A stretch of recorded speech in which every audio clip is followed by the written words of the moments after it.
Hey guys, wanna know how to add Kotlin to your Java projects? Well, no worries. In this video, I'm going to show you an easy step-by-step guide on how to do it. It's super simple, so let's get straight to it. Now in this video, I'm just going to use the Kotlin playground. But with this guide and explanation, you can simply do the same with Java and adding Kotlin to your Java project. So let's get straight to it. Now, first up, let's just create a file called hello.kt. And right here, you can write a function like this one. Kotlin functions are very lightweight and easy to write. In typical Java project, Kotlin code works perfectly side by side with Java.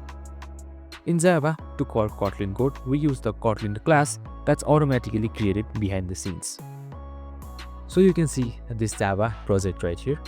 And right here, when you write Kotlin function like say hello, it gets compiled into a class called hello.kt. In Java, you simply call hello.kitty.sayHello. This works because Kotlin compiles all its top-level functions into a static-like class.